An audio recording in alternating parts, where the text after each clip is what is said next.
Hey everyone, and welcome back to the Real Film Podcast. This is our Disney's Investor Day announcement special analysis. Rolls right off the tongue. I was going to say it's going to get more exciting than that title. Hopefully, anyway. I am Rob. I'm joined by Matt and Guff. Hello. Hello. This was big, wasn't it? This kind of well, you were awake, Guff, obviously, when this was happening. Yeah, I was going to say I woke up to this. Guff lived through this. Lived it. You lived it. So Disney had like an Investors Day where they just, tell their investors this is what we're doing for some reason, and we all have to bow down to our capitalist overlords. It's all pretty good, though, isn't it? It's all pretty good. Gifts that they have given us. This seems quite mostly Disney Plus centric, from what I can tell. Yeah. And I've focused it to Star Wars and Marvel because they're the two things we kind of care about. I think you guys at the end, I'll give you an opportunity to talk about anything else that you think was good, but I didn't really care about much else, to be honest. Fair enough. We're gonna have to go through it pretty quick because I've got 4 pages of notes of stuff that's Christ. Okay. So let's get right into it. Let's go with the Star Wars stuff, which was sort of announced. A lot of it we kind of knew or suspected. Yeah.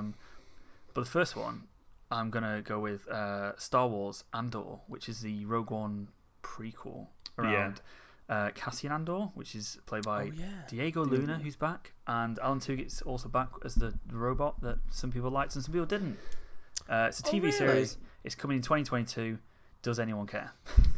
I liked Andor as a character.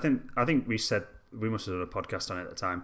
I think I said at the time I wish they tried not to make him so Han Solo-y, like kind of swashbuckling kind of hero. I wish he had been a bit more of a I will do anything for the rebellion, kind of a bit more just kind of like a soldier sort of thing rather than kind of this big hero. But I was interested enough in him to if this could be really good, like he's a bit of a spy, a bit of an agent kind of thing, working to bring down the Empire for the rebellion. I think this could be really good. He's a good actor, so I'm not like, oh my god, I can't believe they're doing this, but like I think it could be really, really good. But also, I think they didn't I don't think they made that character what it fully could have been in Rogue One to make it interesting. So at the same time, it could also just be a bit, this is fine, kind of like Rogue One was.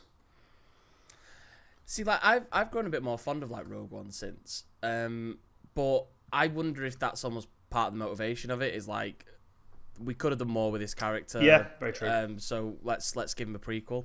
So next up, the Star Wars Obi-Wan Kenobi series, which has been rumoured for like years. This comes to Disney Plus. Ewan McGregor's back. It's 10 years after Rise of Skywalker. Deborah Chow's like leading it. So I did a bit of a look on her. She's done like Mandalorian. She's done a lot of episodes on that. She's done great episodes of Mandalorian and American Gods as well. So she's got really good like TV pedigree. So that's pretty great. Yeah. And then like some things that have kind of caught my eye. One, Hayden Christensen is back. We'll talk about that in a minute. But what they said is it's simple premise. Just being a Jedi, it's not safe anymore, which I think sounds quite interesting. Like he's in hiding, obviously. But then another bit, they've been like they get to have another swing at each other.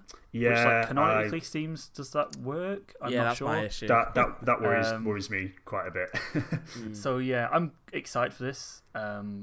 But because I think I am a bit worried that they're kind of trying to shoehorn in Hayden Christensen for not really much of a reason, other than the fact it'd be nice for him. Star Wars. It'll be it's like kind of like it's like Make a Wish, isn't it? Yeah, you could come be Darth Vader, buddy. Like put on the not suit. acted in 10 years, but come and be one of the greatest villains of cinematic history for a bit. You could put on those platform shoes again, make you a bit taller. So maybe there's flashbacks. I don't know, obviously. Yeah. But then, like, they're gonna have to de-age people because, like, they've aged a lot since, like, 20 years since they did. I don't think Hayden Christensen has. I don't think neither of them. I don't think he has he has made appearances recently, and he doesn't look.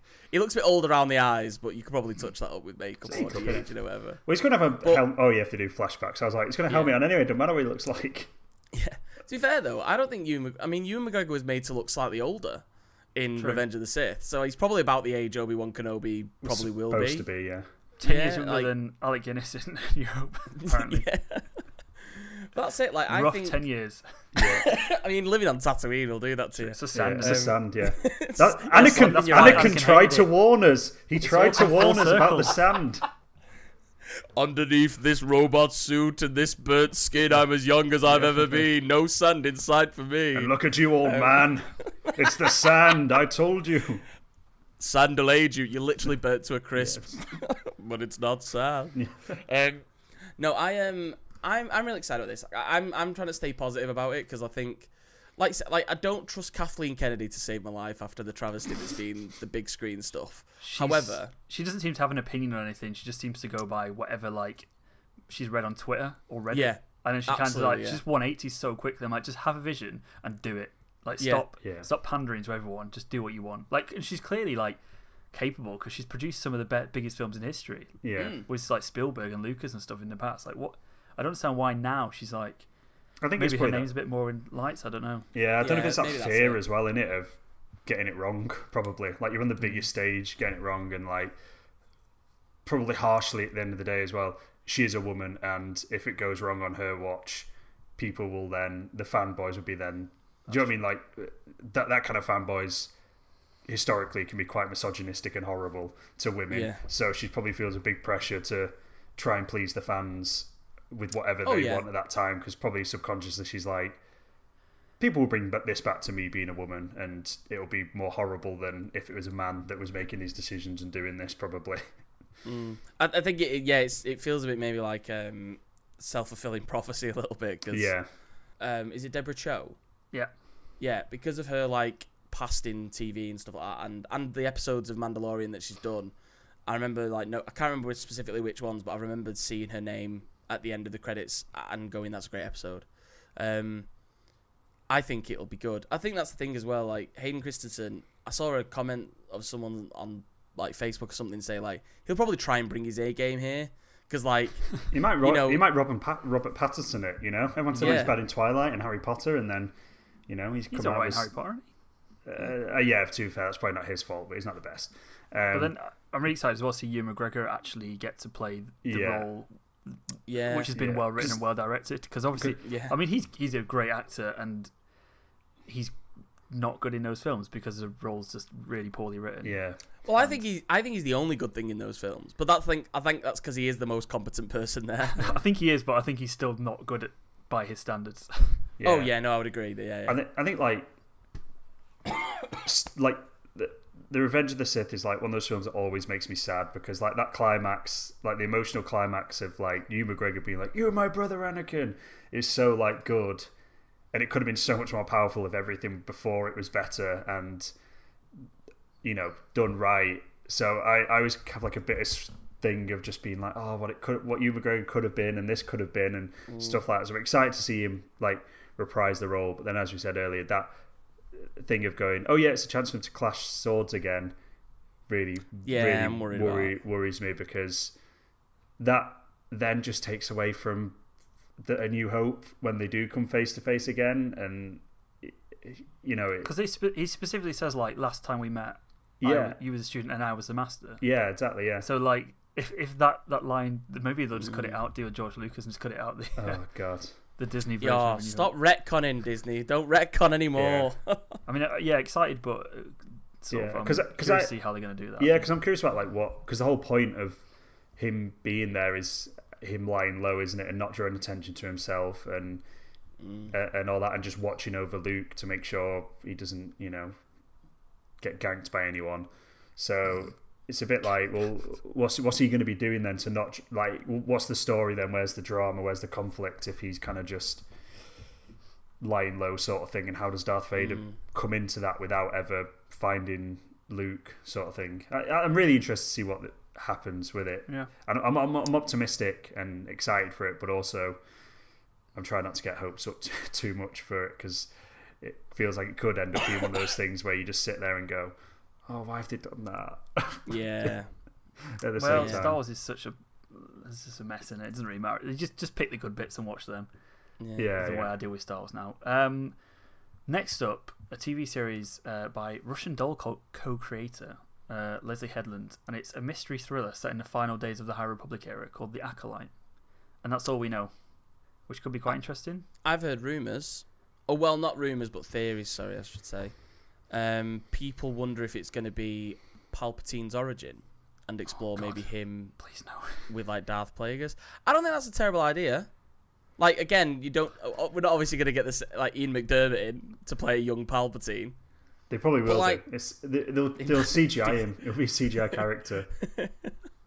I don't think that's a terrible idea, but I didn't actually know it was High Republic, so I think that's about 1,000 years before. Yeah, I like the idea because like a lot of this Star Wars stuff, like obviously Knights of the Old Republic and stuff. Like most people don't like. Most people like what's come from Star Wars rather than actual Star Wars itself. Yeah. Yeah, like, it seems to be. I prefer the universe. Like, I think we spoke about this on when we did the whole Star Wars podcast, being like my fondest memories of Star Wars are not really the films. It's like the extended universe stuff and like having the toys and creating my own like little stories and things like that around the world rather than actually the films. And I would love them just to do something that's not related to the kind of 100 or so years around the Skywalker saga. Yeah. I love that universe. Just there's so much opportunity to not tie to have it set in that world. Like the aesthetic's amazing. Just have that aesthetic in a story set some other time with some other people that doesn't tie in to the Skywalker saga. Essentially, I'd really love to see something completely separate. That is fair. I think like I wouldn't mind it if it was like connections in terms of like because like someone mentioned like potentially Darth Plagueis. Darth Plagueis is potentially someone. I think that's a fair enough connection. Yeah, that's a fair enough connection because we never actually met him, but we know of his existence. Yeah, I think I agree with you there. Like I'd like something. I suppose like for that I'm like again that's sort of far away enough where I'm happy with it, but I am also really excited for some of the High Republic stuff that they've mentioned because they said they're really making was it like 6 months ago they mentioned or a year ago that they were like this is going to be our focus for a lot of the projects from now on, and now after this it seems like one of the projects is going to be focused on that time here. Yeah. But either way, like I think it'll be a really fun. I'm kind of glad though because I was thinking like you're going to do a whole few years focused on a portion of Star Wars no one knows if they'll care about yet. So I think it's almost good that they're going, we'll do this one show, this one project that explores the history of Star Wars, like you say, away from everything else that you know. Yeah. Well, that's it with TV. If that's what they do. Yeah, that's it with TV, isn't it? It's got to be like mass appeal. Like it can't just be for the real nerdy fans that are into it. So yeah, I don't blame them for kind of going, oh, we're going to do a bit of this and see if you like it and then maybe expand on it if you do like it. But you know, some people just go, well, this has nothing to do with the Star Wars I know, so I'm not going to watch it, sort of thing. So I suppose it probably is wiser to do a little bit first, see how it goes, and then expand it afterwards. Definitely. Yeah, I think I was a bit scared when they first announced the High Republic stuff because I was like, as much as I'm excited for it for a fan, I'm like, is this going to do well? Yeah. It doesn't matter, does it? Because it's all part of the Disney streaming. Yeah, that's true. So I suppose if people, I suppose they might. They're not going to. I suppose they know people aren't going to sign up for it, but they'll probably watch it if they've already paid for it. They'll probably watch it. Yeah, it worries me though the rate like Netflix cancel shows though is just mad. Like if they don't get really good viewing figures, it's like no. I think the thing that kind of flows through most of these Disney things is that they mostly seem like limited runs. Yeah. So they mostly seem like they know what the stories they want to tell and they know when they're going to end it, which I think is obviously a good idea. Lando event series. So this is presumably a limited series run. It's not really announced if it's going to be Donald Glover or Billy Dee or both. I assume Donald Glover. Is it going to be some sort of solo spin-off? Yeah. I don't really. I wouldn't mind both. Have much to say about this. I don't really. Neither do I. Care. No. But Donald Glover's great. I'll watch him in anything. So see, that's the thing that I genuinely found, and this is going to be controversial to say. I hate Donald Glover. Yeah. No, I love Donald Glover, and like when they first announced Solo, when they first announced him as Lando, I was like, that is the most perfect casting. Genuinely couldn't think of anyone better to play Billy Dee Williams essentially, because that is all Lando is for Empire. He's just pretty much Billy Dee Williams. But I was like, I can't think of anyone better. Like that's such a perfect casting. And then when I went and watched Solo, it was one of my least favorite bits because I couldn't help but just think, well, like for example, is it Aaron Reich? Is that you say his last name? Can't remember. Alden Ehrenreich. Alden Ehrenreich. Yeah. I thought he did a really good job of not just doing a Harrison Ford impersonation. Like he had bits of Han Solo, but he kind of made it his own. While I don't think Donald Glover did that, I think he sort of just did an impersonation of Billy D. Williams playing Lando Calrissian. So it's a bit like, But maybe given a whole series in time to sort of like, play around with that character and maybe explore different, aspects of the character rather than just I'm the guy on the side who's sort of helping Han Solo. Maybe it'll be better. I have to agree. Actually, like I didn't dislike him in it, but I was kind of like, oh, okay, that's what that is sort of thing. And I suppose he wasn't in it for that much time, as you said, and half his material was about having sex with robots. So he didn't have too much going on for him. So why are you pulling effect? Can you not remember those jokes, Rob? I don't remember that. No, but I was going to say there's like weird stuff about going on for him. There's got a lot going on for him if he's having sex with robots, man. Well, yeah, he has, but I mean, in terms of depth of character, I reckon robots are dead hard to please, so he's probably doing well for himself. With that, 2 Mandalorian spin-off shows. So, Matt, you've not watched Mandalorian. I assume you know what these shows are. Vaguely, yeah, from seeing stuff. You don't really care about the character, like. No, like I'm not gonna. I know the characters who are in the Mandalorian and stuff. Right. Like I'm not gonna be like, oh my god, they're doing one. That person. I was like worried where this was gonna go because I was like, how much are we gonna be able to talk about? No, I've seen like all the characters that are in the Mandalorian and stuff. So so like one of the big reveals, I guess, of this series of Mandalorians that Ahsoka's in it, who is a character she was Anakin's Padawan, right? In Clone Wars? Yeah. And then she's since been in Rebels and she's fought like Darth Vader and everything. So she's a really big like extended universe character. So Rosario Dawson's back. She was written for ages being Ahsoka and they didn't ever really confirm it until she just appeared in the episode. Because obviously they didn't show her anything until the episode came out. And the makeup on that looks incredible, by the way. But there's some other characters as well who have also been in like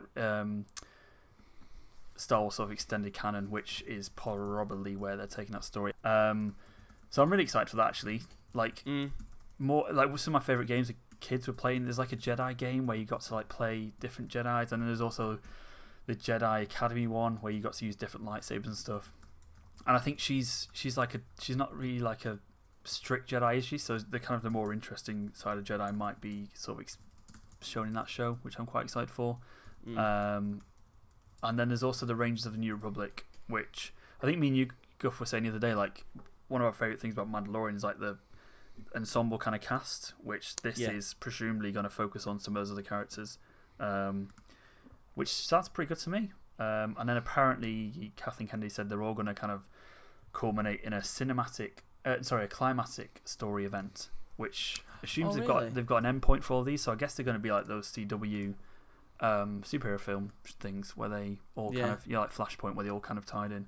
That's quite cool. I didn't know they'd said that about like bringing them all together. That's really cool, actually. Like I'm excited for that. Yeah. So I think I know where it's going. I won't say it because it'll ruin it for Matt. But yeah, the Ahsoka episode kind of gives you quite a clear steer on where that's going. I think if you've seen it, you'll know. But yeah, I'm really excited for them because I think Mandalorian's top. And that's, like you say, it was a great episode. And then there's also been some animated series called The Bad Batch, which looks like a Clone Wars era. It's just the one that everyone keeps reading it as The Bad Bitch. And everyone's like, that doesn't sound like a Star Wars Disney thing. I think it's so funny because I can't unsee it. Oh, no, I can't. I do it every time. I'm like, what? I don't really have anything to say about that. Looks like Clone Wars era, Star Wars animation. And then there's an anime anthology project, which also there's not much really known about that, but it's happening. And then I assume you guys saw the Patty Jenkins video. So she's done like they've done like a video. Lucasfilm done a video with her. Obviously, Patty Jenkins from Wonder Woman most recently. She's doing a film called Rogue Squadron, which tells. Oh, is that her? Yeah, it's a new generation of heroic pilots, is what it says. But yeah, like she's done like a video where her dad was like a fighter pilot, and she's always wanted to make like a fighter pilot film apparently. Oh, so it's kind of like the video's really nice because it's like her, and then at the end of it, she's on roller skates, and then she rolls up to an X-wing and stuff. It's quite a nice little video. I might watch that. I can see it on the page. I'd watch it. It's quite nice, and she's obviously very good. And it's nice to see a woman director. One thing actually that I do need to point out, and I'll point out as we go along, like there's so much diversity in all the directors and writers and everything they've got throughout these whole projects, which is obviously great to see. I think it's also a good thing if it's not just doing it to show that they want to try and be diverse, which I think some companies and some big corporations have absolutely done in the past, where you can tell they've maybe shoehorned something in to sort of satisfy other people. And I don't think that's a problem, but you can sometimes see through the veil a little bit sometimes. Yeah, it is, yeah. Well, at least with this, it's like you've got really, really good creators on your side. Like, they're all really good at what they do, which I think is really good. Yeah, one thing I did think was interesting about this, and I've lost track of where we are with like a lot of these Star Wars projects. I know like the Game of Thrones lads had a Star Wars project, which I think has been canned because they got a Netflix deal or something. Oh, really? That's been sort of shoved under the rug then. So that was like, so again, this is like the weird stuff that's happening at Lucasfilm at the moment with hiring and firing directors. They just I mean, this is quite nice because it looks like they know they've got the Mandalorian right, and lots of people seem to like that. And I think they're going off that kind of template, which is obviously great. But yeah, so that's been, I think that got sidelined because they got a Netflix deal, which obviously the Star Wars thing was why people thought they rushed Game of Thrones. So that's, I don't know what's happening with that. Taika Waititi was confirmed for a film. We don't know anything about it, but that was rumoured ages ago as well. And then one thing we didn't hear about was the Rian Johnson trilogy. Has that been cancelled? I hope not. Because I remember, because that was announced after The Last Jedi as well. So that was announced like presumably after the backlash for The Last Jedi. It was like, I think what, because it was so quickly announced after The Last Jedi, I sort of think it was, again, Disney not planning things very well, but I think it was like, they are going to fucking love this, and we love what Rian Johnson's done. Let's give him a project to do all on his own. And then obviously people have walked away from it hating it, a lot of people. And then they've gone, oh, we've kind of committed to this project with Rian Johnson now, so we better tell people doing it. But I hope not, because... Yeah, I know he did Knives Out, and everyone's like, this is a banger. And they're like, oh, we shouldn't have sacked Rian Johnson. Well, that's why I'm kind of hoping it's still on the cards, because it would be a massive shame if... Because like I said, like, High Republic stuff, whether he did something like that, but doing something separate from the Skywalker saga, as it's now called, it's like, he's such a fantastic writer-director, and he has such an eye for like visuals. I 100% want to see him do something that he has free reign on, with like no pressure. Like, because I mean, Rian Johnson's one of my favorite directors, one of my favorite writers, and I actually think Last Jedi is my least favorite film he's done, and not because I don't like Last Jedi, but because it's probably the most restricting out of the ones he's done. Like, everything else is just so clever and so thingy, and I think, and so different. And I think I would love to see him do something like that, but set in the Star Wars aesthetic. Like, yeah, I hope that's not cancelled. Is Star Wars a genre now? I feel like we're at this point where Star Wars is just a genre. It's like a horror film. It's like a superhero film, isn't it? It's like you can tell lots of different stories through superhero films. And now it's just Star Wars. It's not even a sci-fi. It's just Star Wars as a genre. Yeah. But I'm pretty excited by that. I think it looks like they have got their shit together after trying to pander to different groups of people for a number of years and 180ing and flip-flopping for the majority of the sequel trilogy, 2/3 of which is actually quite good, which is quite easy to forget about. But the big thing, I think, for me, particularly because everything they've made is at least good, in my opinion, is all the Marvel stuff that was announced. Some of it we knew about. I thought you were going to say the Willow reboot. Sorry, I mean, that goes without saying. That, obviously. I want to start with Ms. Marvel. So they showed like an introductory reel of this. It's filming now, and it's scheduled for a late 2021 release. It's going to be a TV series on Disney Plus. First Pakistani Muslim hero, newcomer Imam Vellani, who she's not really done anything. I've looked. But apparently she was like the unanimous choice of everyone involved in the project, which that's great. Cool. And she looks. Sorry. No, I was just saying. You see, like nowadays when they get kid actors that have never done anything before, they're usually still usually pretty good. It's not like back in the Harry Potter days where it's like he looks like Harry Potter, get him in. Yeah. Like now you can get some really incredible like kid actors and stuff. Obviously quite a new Marvel character, and people have really taken to her, and so much so that she was one of like the main protagonists in the Avengers game that none of us have played, because apparently it wasn't very good. It's still not made its money back. Yeah, no, I might get it when it's cheap at the moment, so I might actually get it. But the sort of directors they've got are look like quite an interesting group of people. So we've got the two guys who did the Bad Boys for Life film. Cool. And then they've also got Charmin Obai-Chinoy, who has won 2 Oscars for short subject documentary films. Nice. Cool. And someone called Mira Menon, who's done she's done Glow, Walking Dead. So she's also actually got quite a good TV background. Awesome. But it's such like obviously there are no white people who seem to be involved in this, which is obviously the way it should be. But the thing I liked about this, like the little glimpse that we got, was that it looks quite neighborhood kind of based, kind of like, I guess, like the start of Spider-Man. They're kind of like Spider-Man comics, which the films aren't really like that. This kind of looked like it is proper. She's living at home in her, quite authentic Pakistani Muslim household, and they're going to sort of address, I presume they're going to address sort of the difficulties of being a Muslim in America in 2020, which looks, and it's going to deal with like her home life, and I guess that's easier to do that in a TV show than it is in a film. You've got the time to kind of explore those things. But I'm really looking forward to this. It looks really interesting. I've not seen the I kind of just watched the trailers, and I thought I'll come back to all that. I'll probably watch them later actually.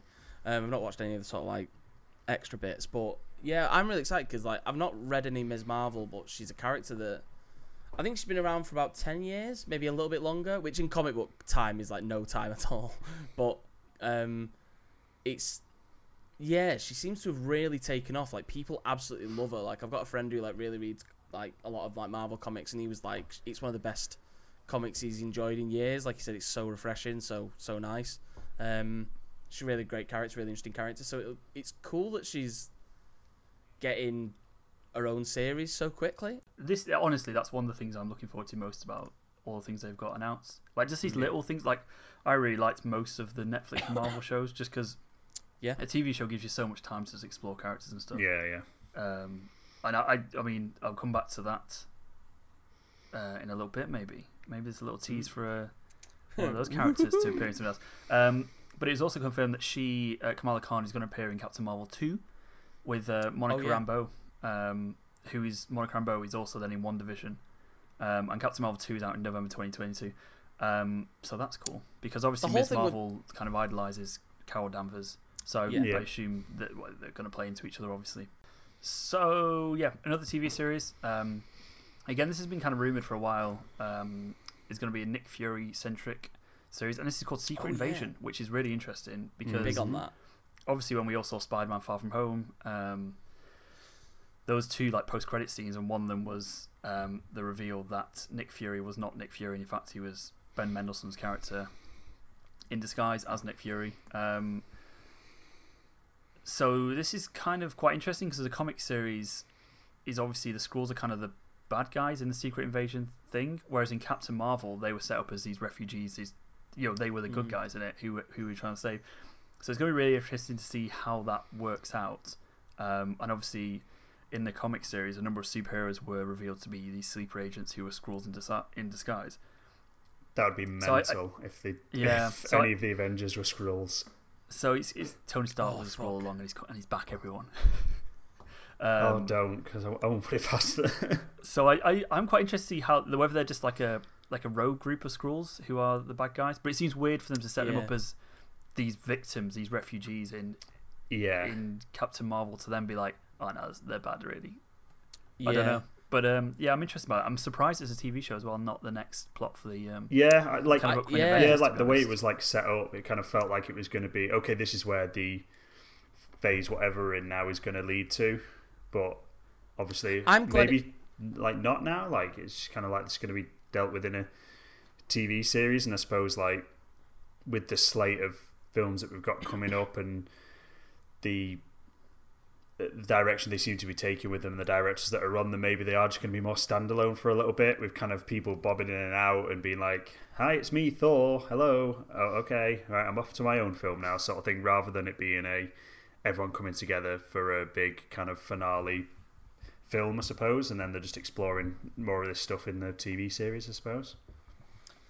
Yeah, I mean, I sort of have my ideal vision for where the next few films could go. Like, I'm like, oh, there's so much potential in what they could do it. But and I know a lot of people were hoping for Secret Invasion. I was like one of the people that didn't want it. Like, I'm really happy they're doing it in a series, only because I mean, maybe it's just because I never read it and don't know the massive impact of it, but I think Secret Invasion, for how massive it was a comic book series and for the implications it had, I think would have almost been not dangerous in a way of like being like you shouldn't be too daring with a film, but I'm like, I think that's too much for a film. So I'm glad they're doing it through a series, and I don't think it's necessarily Infinity War level.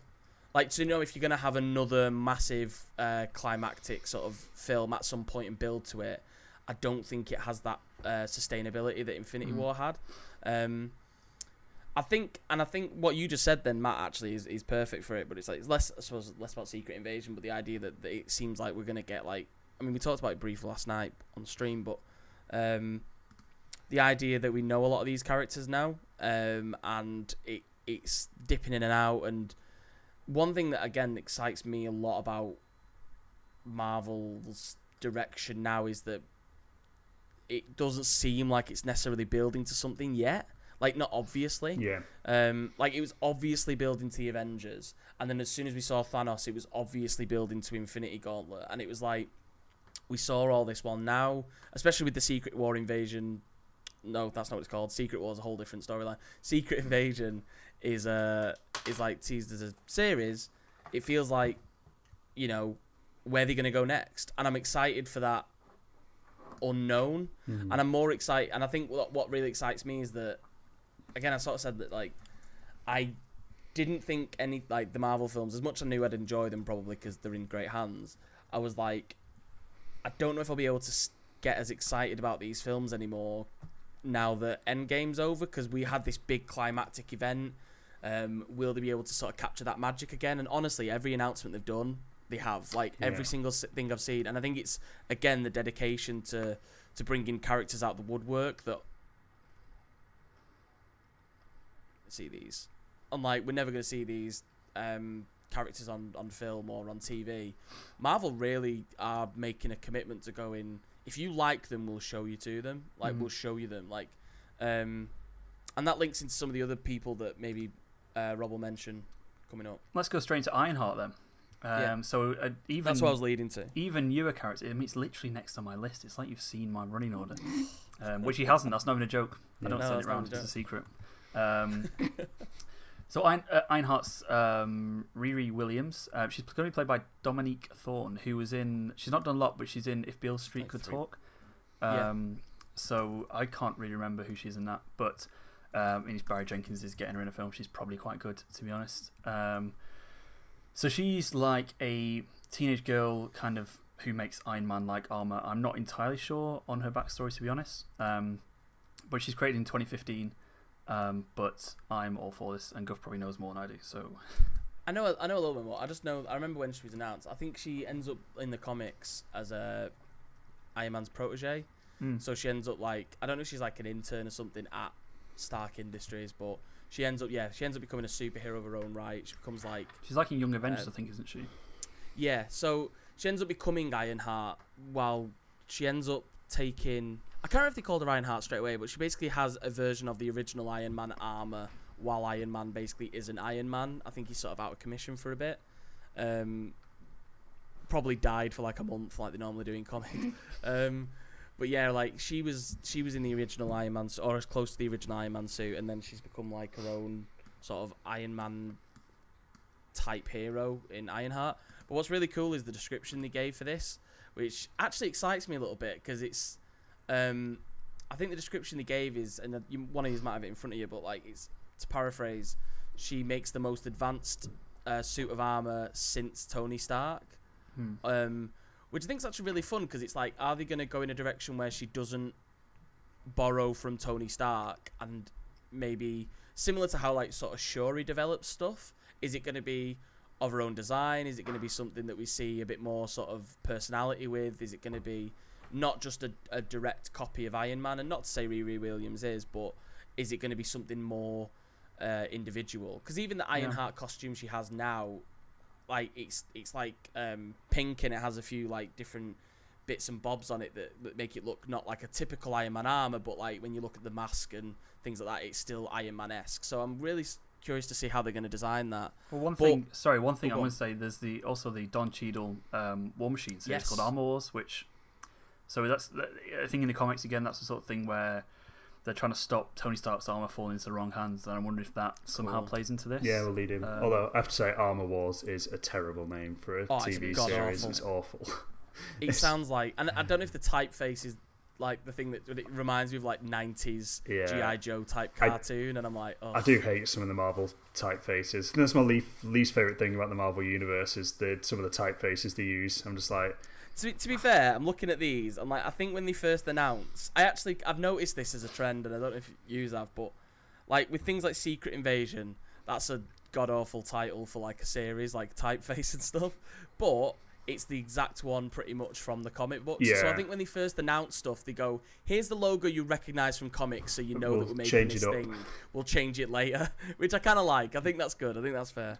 But Armor Wars, though. It sounds like a really bad film directed by like Michael Bay. It does. Do you know what? Sam Rockwell. He's got to be back. Oh, God. Bring him back. Yeah, that'd be great. That'd be fucking great. He's the best thing about Iron Man 2. He's so good. He is, yeah. Bring him in. He's the best thing about the MCU. But yeah, I think all those sort of characters would be fucking great to see. I'm really surprised Don Cheadle signed up for this. Yeah, I mean, they probably gave him so much bunts, but you know. Yeah.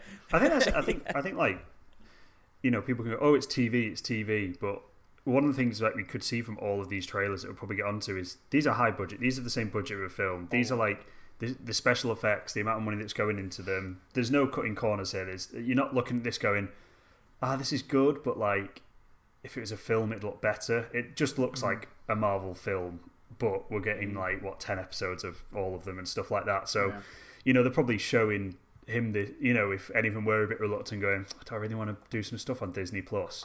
It's like, show them this, go, "Look, this is like a film." Or do you know what? They might have been already contractually obliged to do it in the contract, so it might be like, "You will do this part in anything that we want, otherwise you have to pay us this money."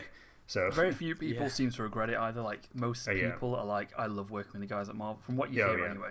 You know, I suppose like Chris Eccleston's the only outlier one. On that. But I suppose Don Cheadle's like a big actor and stuff, but like he's not been front and center in the Marvel films before, so they've gone to him, "Do you want your own TV series?"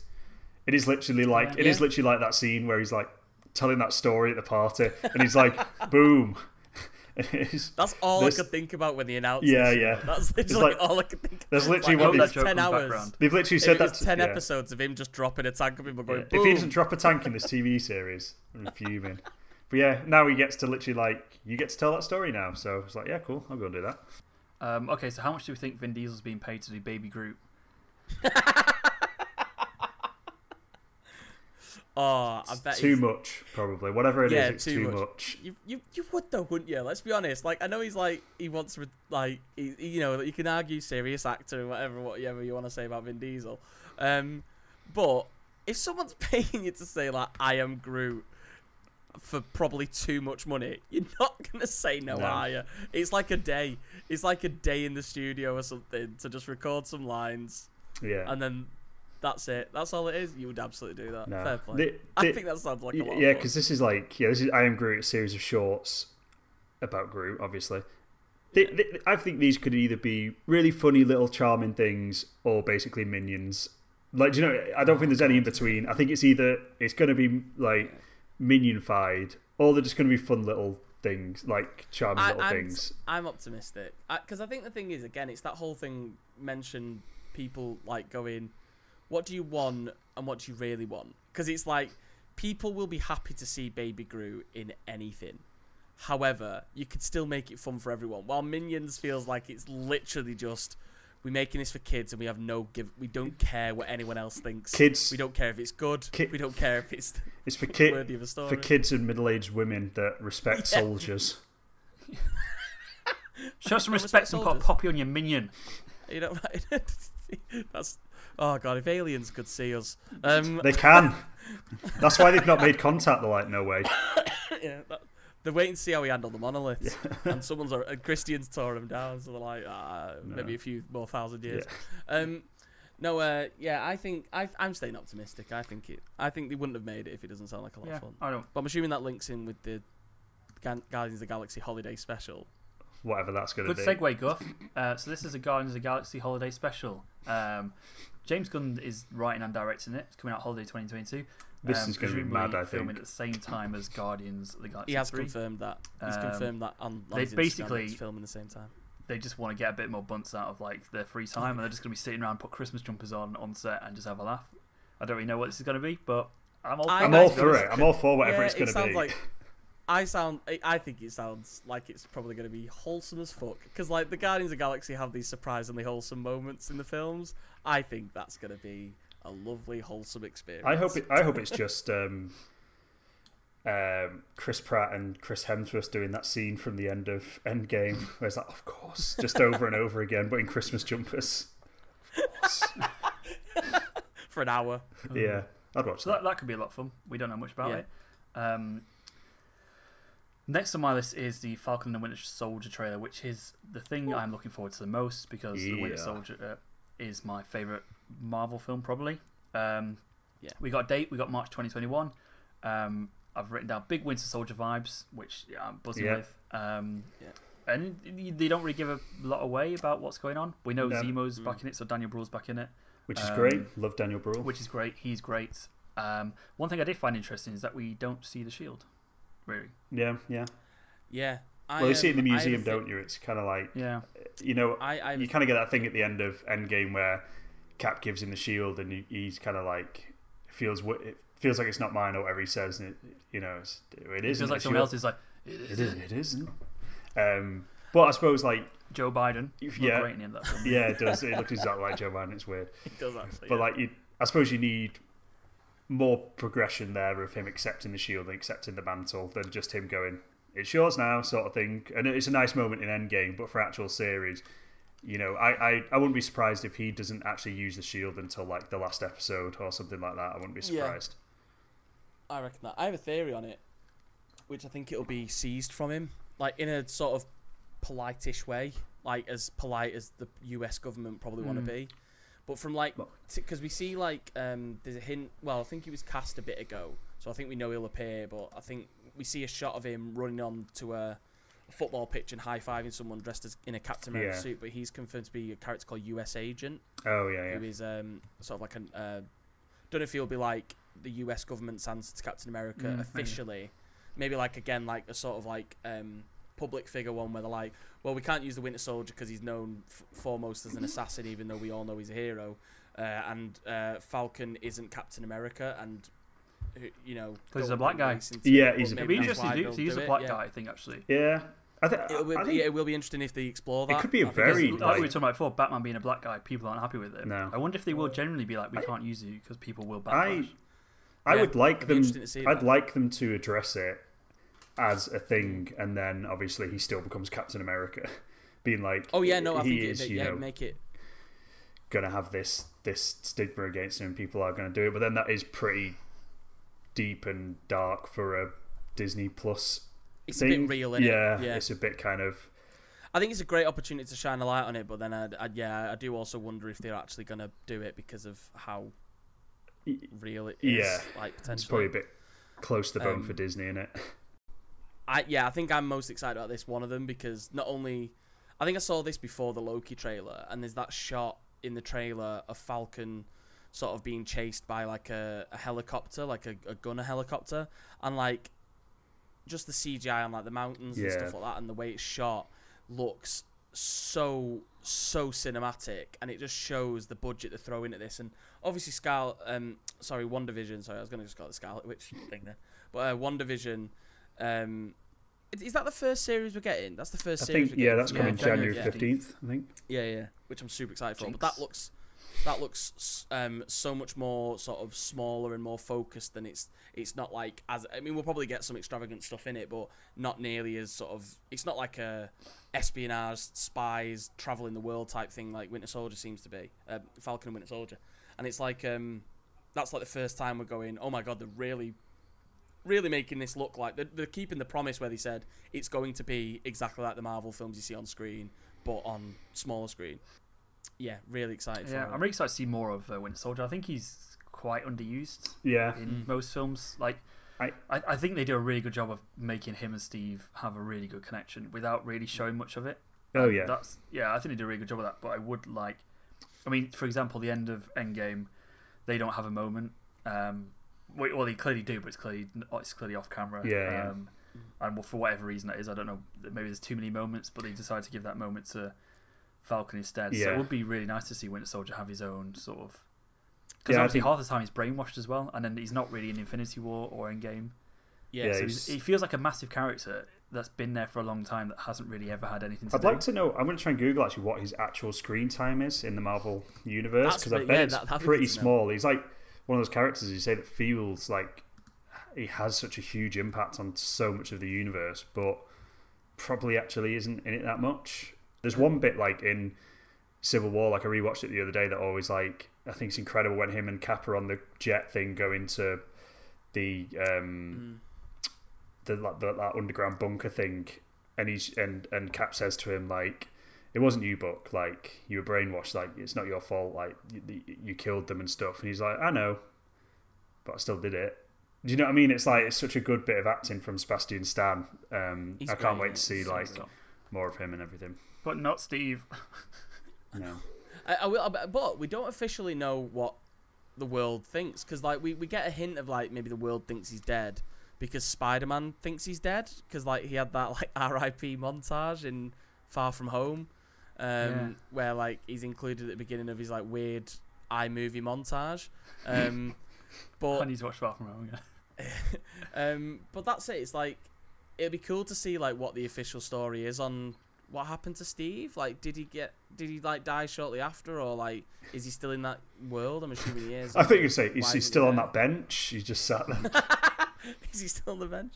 Yeah, no, it'll be really cool to see sort of what happened to actually Captain America. Yeah. Because we don't actually know, which would be nice. Yeah, I'm really looking forward to that. March. Yeah. He got 2 minutes in Infinity War. 2 minutes of screen time. Yeah. Jesus. Okay, so let's move on then. So the next Disney series is going to be Loki, which started in May 2021. This looks crazy, man. So obviously this is based on the alternate timeline when in Endgame Loki takes the Tesseracts and then goes wherever he ends up. Apparently a desert is where he apparently ends up. So this, I've written a few notes down. So one I've written, Time Variance Authority. So these are like a time travel police people. I was getting very much Umbrella Academy vibes with like the... Yeah. What are they called in Umbrella Academy? The Bureau? Bureau, yeah. No, just called the Bureau. Is that what they're called? Yeah. Anyway, like whoever... Time Bureau. Thing he works for. I was getting very much vibes of that, of like going around making sure certain things happen or don't happen, sort of thing. That's kind of what I was getting. Yeah, big time. So there's a few things that I've kind of noted. I'm not really sure what the plot's going to be. I guess it's just going to be like wacky adventures, and he's doing stuff he shouldn't do, and then they chase him around and say, "Please don't do that." I've written down Owen Wilson looks like John Slattery. It took me a long time to figure out that was Owen Wilson, but he looks like he's probably going to be someone who works for the TVA, which is what they're shortened to. There is a scene with a destroyed New York City with the Avengers Tower in the background, which is destroyed, which looks quite interesting. Oh, I didn't notice that. And there is like a mad bit. Do you guys know about DB Cooper? I know. So DB Cooper is a real thing that happened, right? So a guy in 1970 or something like that hijacked a plane, stole everyone's money off the plane, which I think it ended up like 200 grand in 1970, which is like a mad amount of money now. And then managed to parachute out the plane, and no one knows what happened to him. That's wild. And this trailer, that's what Loki does. So it looks like Loki is DB Cooper. So I'm wondering if it's just going to be like these weird things of like mysteries in the world, and he's the reason for all these weird things happening. So it's like, that'd be really fun. Do you know, like Stonehenge or something? Maybe Loki's like there and just doing all this mad stuff in the real world that just no one's ever figured out how that's happened. But it's such a mad thing. Like, I didn't know about DB Cooper, and I googled it. And it's just this mad story about this guy. He like hijacks the plane. Then no one knows. Like FBI are on it. They don't know who he is. They don't know where he went. There's no trace of the money or his body. It's like that's absolutely mad. But yeah, it's quite explicitly shown this that he's supposed to be DB Cooper, which is just really funny. I love that. Sorry, it's called the Commission. Commission. That's it. Yeah. Did you guys? Sorry, did you guys notice the planet Vormir as well? Yeah, I did. Yeah, and it looks like Black Widow. Yeah, but people have suggested it's the female version of Loki. But I thought it's deliberately supposed to look like Black Widow, right? I thought it was deliberately supposed to look like, because it's same color scheme and everything, same haircut, and because at first I thought, oh no, surely it couldn't be. But I suppose like it's almost like another What If series, which I'm sure we'll get onto. But the idea that it is an alternate timeline. Like this one, we don't know how it plays out because, none of the events that follow the Avengers film will happen the same way, surely, because of what happened in that. So, we definitely won't get Thor 3. So what happens? Do you know what I mean? Like what happens in that universe? And there's that bit where, like, say, just as he jumps out the plane, he mentions Heimdall and Thor. And he says like now or never or something, and then we see the Bifrost collecting from the sky. So it's like, are we going to see alternate version of Thor? Are we going to see another timeline? I think what's really fun is just what this is going to be. Yeah, it's going to be mad. It looks visually stunning. Yeah. It looks absolutely stunning to see. The production design is so good, doesn't it? Yeah. I love they've taken a panel right out of a comic as well. I don't know if you've seen the comparison, but like Loki in the comics over the last few years has had a much more toned down version of his horns, and it's almost like a little mini crown, like not something that goes over. Little headband with horns on, and he's got that on, and he's wearing like a vote for me kind of suit, and it looks like but it looks like the whole world's gone to shit, so it's almost Purge world. It looks like, and it looks mental, so it's like I've not a fucking clue where this is going. So but I'm so here like for Tom it. Hiddleston's so good as that. I mean, he's great and everything, but as that part as well, like he's so memorable and so good, and it does always make me sad, like his relationship with Thor and stuff like that. And this could be as much as I like evil Loki, I kind of like good Loki as well. So I'm kind of like, is he going to be a good guy here? Is this like, it kind of feels like he's not, going around doing villainous stuff anymore, sort of thing. It feels maybe he's working on the good side for a change. Oh, I've got a lot of time for that. So next up is What If, which is 2021 again. So we've got a lot coming out next year. An animated series of alternate realities. So we've got Jeffrey Wright as the Watcher narrating, which is just... Is that who it is? Yeah. That's I could listen to Jeffrey Wright all day. Yeah, the animation on the Watcher looks incredible as well. Like, you can see his outline, but you've got like the universe like in kind of superimposed over him and stuff. Just looks incredible. That's how he's normally depicted in comics as well, which I really so like. Cool. Like, it's very, very Jack Kirby-ish. Yeah. So there's a few like things that popped up. So this is just kind of... There's like Black Panther, obviously Chadwick Boseman's last appearance probably as Star-Lord. You've got Peggy Carter as Captain Britain, Marvel Zombies. It just looks like it's going to be a lot of fun, doesn't it? Really? Yeah, it does, yeah. It looks so good. Like, I wonder what the process of that is. Like, is it going, what's the most juxtaposed things, or what's the most visually interesting? Or is it a case of just putting a load of like things in like a lottery wheel and just picking out the two things that you get? T'Challa and Star-Lord. Cool. Star-Lord, put them together.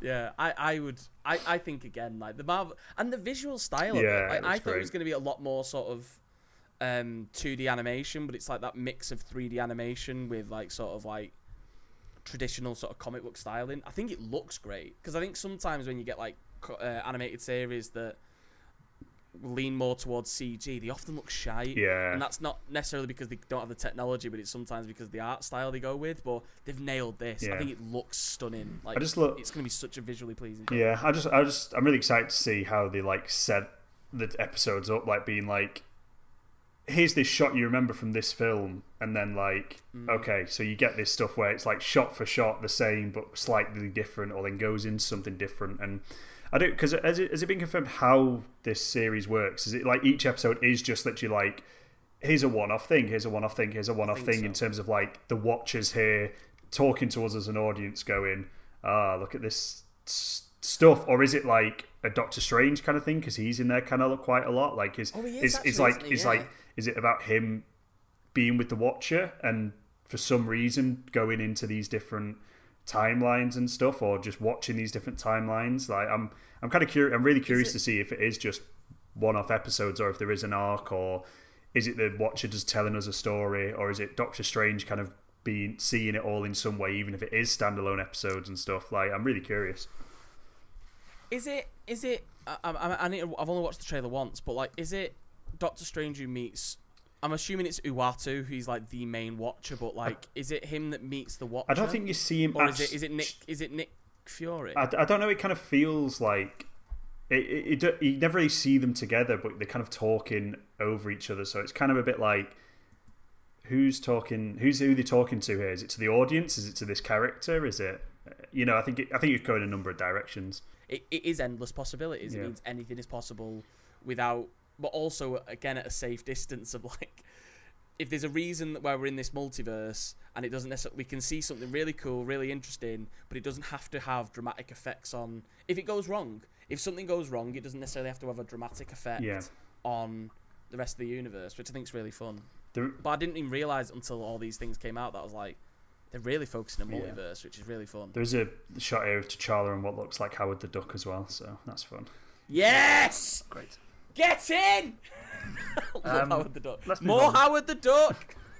Unless it's Howard the Duck, Rob, I don't care. So, She-Hulk was also confirmed, which was announced a while ago. Yeah. But Tatiana Maslany was actually confirmed after she almost denied it in an interview.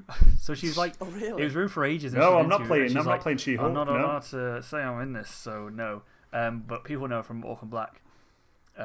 She's also in Parks and Rec for a couple of episodes. Who is she in Parks and Rec? Mark Ruffalo's back as he's her cousin, isn't he? In the comics, not the actors. You know what I mean. And Tim Roth is also back as Abomination, which is absolutely mad. So like, I don't know how they keep getting like Tim. I assume what's his name is back as well. What's his name? The guy who plays the leader. He was in Civil War. Thunderbolt Ross. That's it. Yeah. Who's the actor? I can't remember. I should know his. What's his name? Let me find it. Some Google it. But also, quite interestingly, there was a nod towards Matt Murdock. Yeah, I was about to say this, yeah. Yes. They said something like, oh, there might be another lawyer appearing or something, it's something like that, and then winks. Yeah, it's quite like courtroom based, isn't it? Yeah. It sounds like it's court bay. And then he was like, so there's gonna, so you don't know what other Marvel characters are gonna show up. Is it William Hurt? He's kind of I think it is, yeah. Sorry, that just popped in my head. Yeah, I think that Daredevil season 1 and season 3 I think are fantastic. Yeah. Season 2 I think is still good. I think Charlie Cox is really incredible. Good. It's such a shame that he. I mean, to be fair, I think all of them are decent. Yeah. Not you, Iron Fist. And it's a real shame that they've now been kind of like they've kind of been taken out of the canon. Yeah. Because I genuinely think Daredevil is really good. And Charlie Cox deserves a shot at it. It's also rumoured that he's in Spider-Man 3. Yeah. Yeah. Everyone's in Spider-Man 3. I'm in Spider-Man 3. So. So yeah, I mean, if Matt Murdock's, but Daredevil's one of my favourite Marvel characters as well. Like, he's one of my favourite comic book characters to read. So I'm so excited to see him if he's going to make the big screen. Yeah. As well. I think what's really cool is that because he is. I mean, you sort of mentioned Spider-Man 3 as well. There's a theory that he'll represent Peter Parker because of the events of Far From Home. I think what's really cool is that it makes sense. It makes so much sense because Matt Murdock literally represents every superhero in every comic that they ever have to go to court. Has William Hurt been confirmed to be returning in it? No, I was saying it makes sense, though, wouldn't it? Like if you got Tim Roth in it. Red Hulk is a character that he ends up being in the comics. I'd love to see him. And again, it opens up the doors to expand that Hulk universe a little bit more without cool. I think Hulk's not done in the Marvel universe, but it's like we've seen the Avengers storylines with him now, so I think they're very happy to sort of go, very happy to see him sort of go. Let's just explore some of the other shit that's to do with Hulk. I'm really excited. Yeah, I'm buzzing for this. And like we were talking about budget before, like how much CGI budget they put into this. I assume it's Professor Hulk as well. It's not going to be Mark Ruffalo, is it? Yeah. And then obviously Abominate. Whether she's going to be permanently green or not, don't know. But I'm really excited for that as well. Especially courtroom. I love the courtroom stuff. Yeah, I love chorus. It makes you feel that smart. I watched Chicago 7 recently, and I was like, oh, I feel great. Get Sorkin in. Yeah. Yeah, get Sorkin for an episode. What? Imagine Sorkin doing an episode of She-Hulk. I would love that so much. What a weird scenario. That the world's... Martin Scorsese's like sweating. He's like, what's going on with the world? Some big news, really big news, which I think they have teased. I think Feige said it's coming. But it is confirmed. Fantastic Four by John Watts. I think I mean I know we're not getting into Spider-Man guff, but I'm fine with it. Okay, good. I really like those films. I think they've got a really like wholesome family feel, which is going to be perfect for Fantastic Four. And I've written down announce John Krasinski and Emily Blunt, you cowards. yeah. Everyone wants it. If they don't make it happen, genuinely, we all have our little fan casting moments, but if this does not happen, I will be so angry. This would be the biggest waste of an opportunity I think I've ever seen. Because he has said he's up for it. Well, like John Krasinski, everyone wants it. Famously went for Captain America. Yeah. But everyone wants it. I don't know anyone who doesn't want him. Emily Blunt's probably like, fucking hell, John, you do it. I just really don't want it. But she would though, because she's done like Mary Poppins. I don't imagine she'd have a problem with doing it.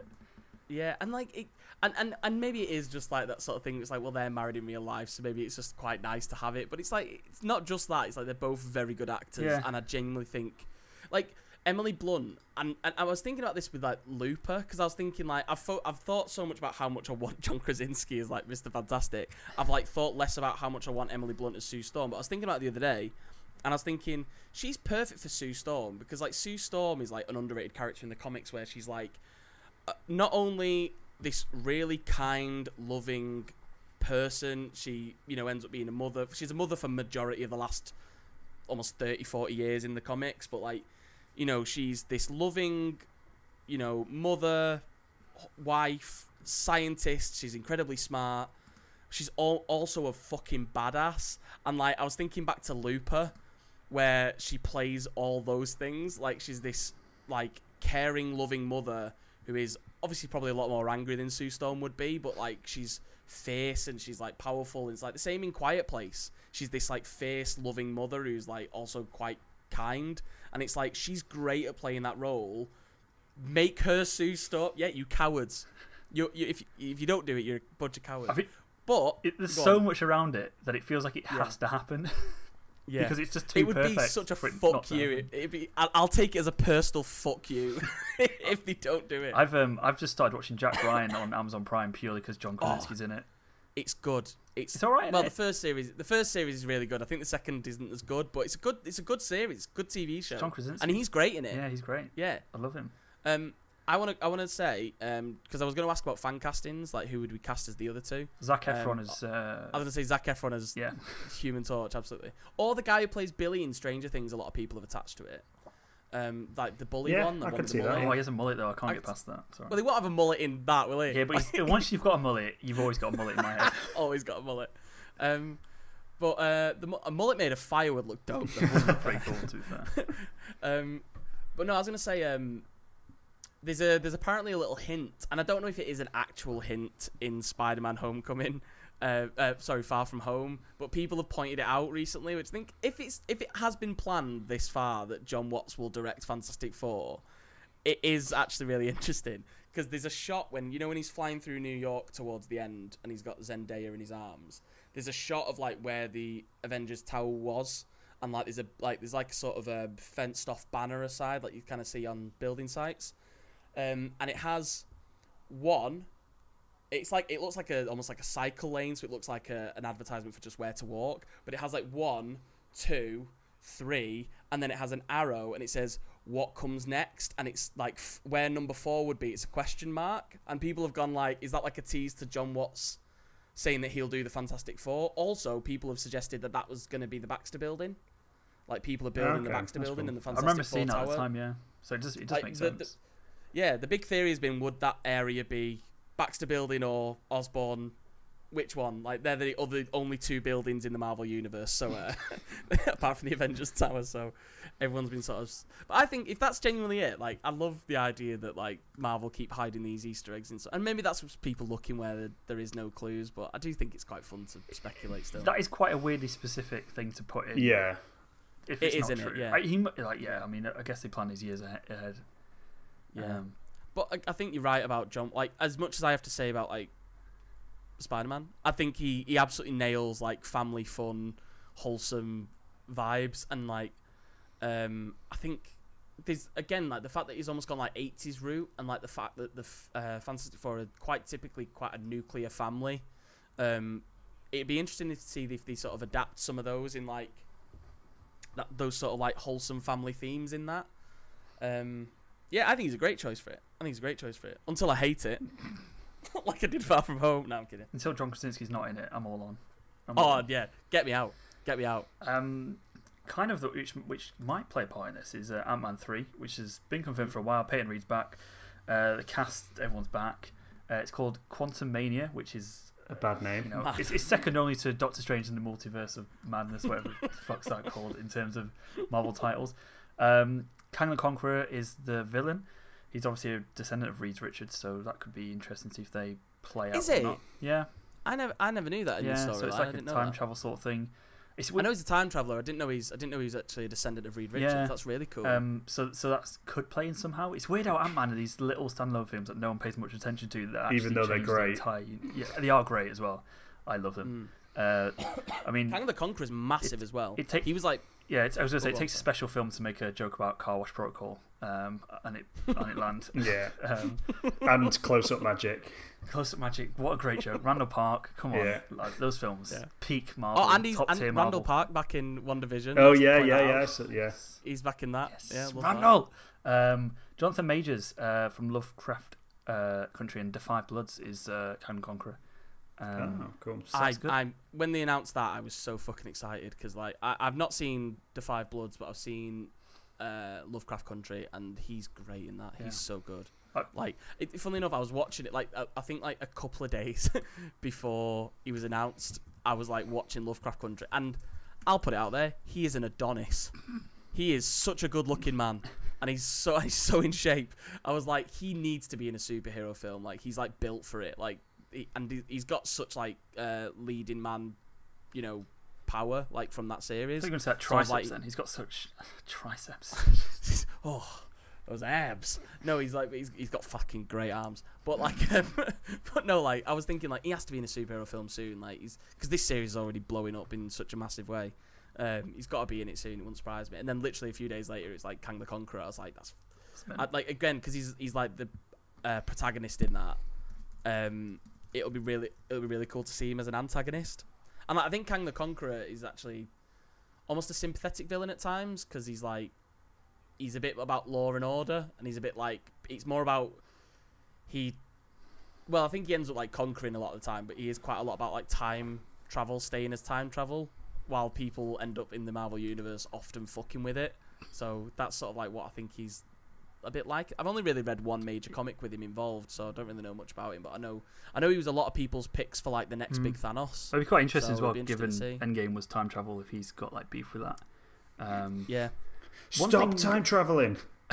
One thing I did find interesting about this is that they've recast Cassie, so Scott Lang's daughter. Yeah. So they had obviously the little girl, and then obviously the 5 years later they cast the one older.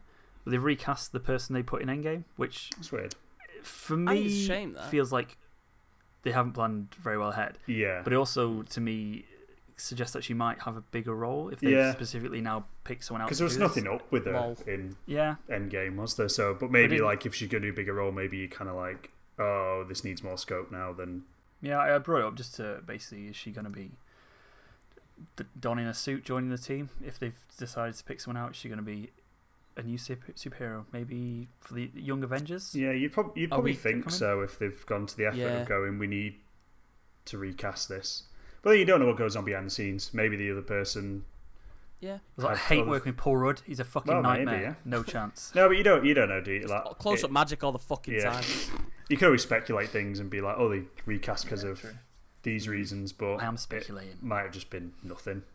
I think they're setting up like a Young Avengers. I really do think she's going to be, whether it's in this film, whether it's at the end of this film, but I think they're absolutely setting her up to be a major player in either a film or a TV series coming soon. Because I think, especially introducing Ironheart and with another TV show that we may get round to and a recent casting there, sounds like we might. Hawkeye Kate Bishop, played by Hailey Steinfeld. That's it. She might also be in that team. Yeah, I think again she's a great casting because not only is she a great actor, but like the screen sort of like shots that are coming from it, I'm getting very like not Logan vibes in terms of how dark and dismal it will be and how violent, but the idea of like Hawkeye training a protege, I like that element of that. Like I think that looks like it should be a lot of fun, and Hailey Steinfeld's a really fun actor. Like she's really good. She's quite funny. She's like and people have wanted her to play Kate Bishop for a while. I think like she's been like attached to it for a long time, so, or like in fans' eyes she's been attached to it for a long time. A bit like Krasinski, it would have felt like a wasted opportunity if they didn't get her in. So I'm actually really excited, even though I'm not seeing anything for it. Like that vibe that I'm getting from it, I'm like really excited for Hawkeye. And again, I think he's like a criminally underrated character. And sorry, thing to point out about that as well, it's because a lot of people who love the comics of Hawkeye, he's deaf in the comics and no one talks about it ever.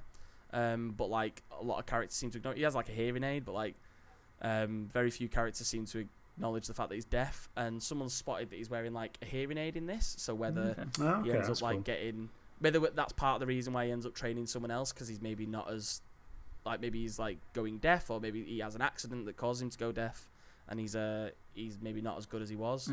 It's probably just getting blown up in Endgame like a million times. Probably all those bombs he stands next to.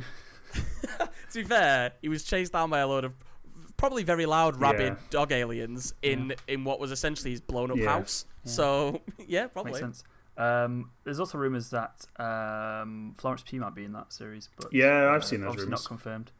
Oh god, yeah, that'd be cool. I was going to move on to Doctor Strange. So we know Doctor Strange is happening. That was announced a while ago, but it's also been confirmed that it will connect to Spider-Man 3, which obviously makes sense. Multiverse stuff. We know. Doc Ock is back from Spider-Man 2. Everyone is back. Electro's back. Jamie Foxx. It's been rumoured that Andrew Garfield and Pizza Time guy are also back. It's not been Tobey Maguire. That's the one. It's not been officially confirmed, but you know it's probably happening. Well, there's like heavy teases because like Zendaya apparently was asked about it on either Kimmel or Fallon, and she said I can't confirm nor deny. But it's like those are like really safe TV show hosts, like that do a lot of Marvel reveal stuff. So I feel like they probably wouldn't have been allowed to ask that if there wasn't some sort of truth in it. And also, Tobey Maguire has recently been seen leaving a costume fitting, and people are saying like, is that because? And he's not been in anything in fucking ages. So he's going to need to lose some weight. Well, it's like the timing seems like awfully perfect, isn't it? Really for that. I mean, that's going to be amazing. So presumably Doctor Strange is in that as well. So that's and then we've also got Scarlet Witch is going to be in Doctor Strange, which we knew about. This is coming March 2022. Sam Raimi confirmed to be directing Doctor Strange after Scott Derrickson left. How great that's going to be to have like Sam. Like, do you reckon Sam Raimi's like a little bit gutted? Well, like I wonder if like Kevin Feige was like, Sam, we're getting you in for this Marvel film. He's like, is it Spider-Man? Am I getting to do? No, it's not Spider-Man. That's Sony. We're gonna do Doctor Strange. He's like, but can I put Spider-Man in it? No, we're not gonna. It's like, we'll put Doctor Strange in Spider-Man, but you can't direct. Sorry. yeah. It's just the biggest tease. It's like dangling a carrot in front of him. He's like, oh, I just want it so bad. Another character, a new character, America Chavez, confirmed to be in Doctor Strange, played by, and I have seen how to phonetically pronounce her name, Xochitl Gomez. So she's done a Netflix series called Babysitter Club or something like that. Again, I don't know about her. She's quite young. Probably also for Young Avengers team, I guess, at some point. But yeah. Do we know who she is, like character-wise? Pardon? Or is she a brand new character? No, so she's in the comics. I don't know much about it, to be honest. But obviously another non-white character is quite nice to see. I'm really excited for Doctor Strange. I really like the first one. I think what they did with him in Infinity War and Endgame is really good. and having Scarlet Witch in there is going to be mint also. It's just going to be mad, isn't it? I'm just so excited to see where they go with all. And like you were saying before, all the multiverse stuff is going to be just mad. I think she's gonna fucking break everything. You know, my theory is that because like there was another trailer for WandaVision that came out. Yeah, go on to that then. I've just said new trailer looks great. Jan 15. That's my notes on that. Yeah. It looks really cool because it looks like I recently read House of M, that sort of typically tackles Scarlet Witch's multiversal. Well, no, so it's reality bending powers that she has, which it looks like they're borrowing a lot of, and it'll be a very different story because that's very mutant centric and things like that, and brings up her mutant origin, which we don't really get here potentially yet. But with this, like, it looks like at first, what is it? What's her name? Is it Catherine Hahn? Catherine Hahn, yeah. Yeah, her character is rumored to be someone who's a mutant, or she has like mutant ties. Is like in the comics anyway. But at first, I thought she might have been like an orchestrator of things. But it looks like a lot of these people are maybe trapped in this reality. And whether it's by Scarlet Witch's making or what, who knows? I think it seems like I think she's trapped as well. Is the pressure? I think she's done it by accident. Yeah, it seems like she's accidentally created this prison for herself and all these people. Yeah. Yeah, that's what I think. And it'll be interesting to see. And it again, I've said this for a long time, but it's giving off very Legion vibes. Legion, which was a really good series from FX, but giving off massive vibes of that, which sort of tackles that sort of mind-bending, reality warping type stuff too. But I think we see the Soul Stone, and we see her sort of staring into the Soul Stone. So wondering if that's something to do with that.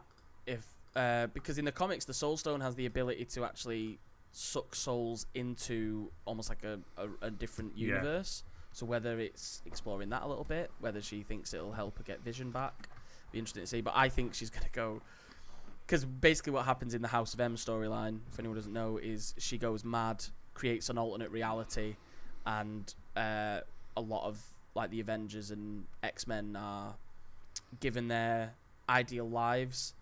So reality is very different. The world is populated by mutants where they're like superior race, and she lives happily with 2 sons. And I think but she'd accidentally killed Vision like a few issues prior, so it's like her trauma with that. So obviously it ties very heavily into what this potentially could be.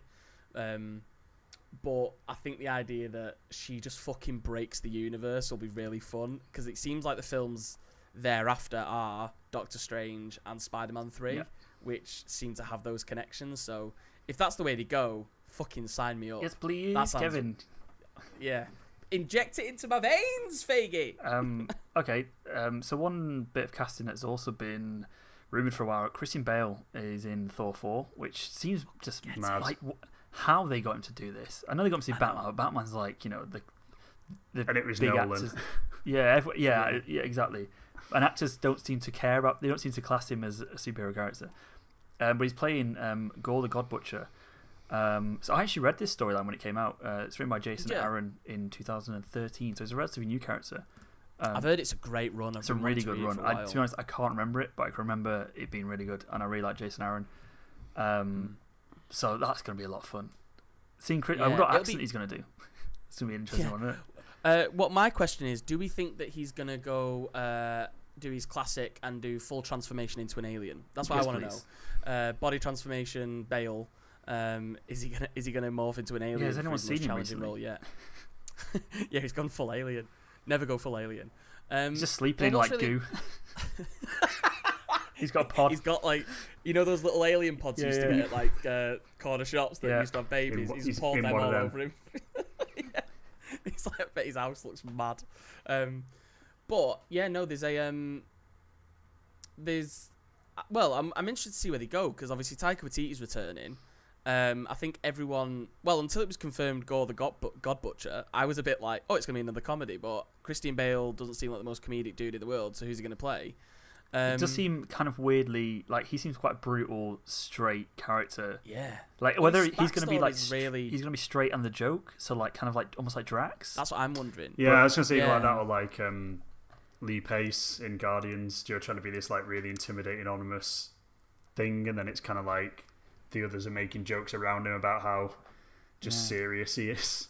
I can't imagine Christian Bale agreeing to do that. No, though, I can't. That's what I mean, like yeah, him being the butt of the joke every time when he's trying to be like all deep and powerful and stuff. Well, I have a theory now, which is that, like, because we've seen a few films, we've seen at least 3 films where Thor has been predominantly, I mean, maybe apart from Endgame, but, well, no, actually mostly Endgame over Infinity War, but he's been more of a comedic character because of, and that was interesting. I mean, obviously he's always been a little bit funny since Avengers, but, like, we've obviously seen him as mostly a comedic character since Ragnarok, and I think, and I think a few people have sort of said this as criticisms mostly to the first 2 films. He definitely works better as a comedy character.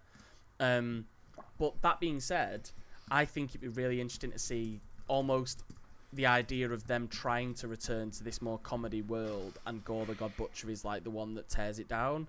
So it makes it a bit Stop darker. the jokes! And like, but it's like, so not like him being straight as a joke, but as in like he's the one to ruin the joke and like bring people back down to earth a little bit. Because Hela sort of joined in on the sort of the funnies a little bit sometimes while being the villain, while this one I'm wondering if it'll be less panto and more really sort of serious, because even his backstory is quite tragic. I mean, you might be able to correct me because I only read up on him the other day, but he's like a disillusioned person who he's a bit like the story of Job, where he's a man who's suffered his entire life on this like alien, and he's been taught to believe in gods but then didn't believe in them because they never helped him or his family, and then he encounters 2 gods fighting. So once he realises they exist, he becomes very disillusioned and uses their technology to go around killing them, basically. Just a couple of quick bits. Moon Knight was confirmed. No announcement of Oscar Isaac, which is a disgrace. But there we go. Black Widow, Eternals, and Shang-Li all kind of got release dates. So Black Widow, May 2021.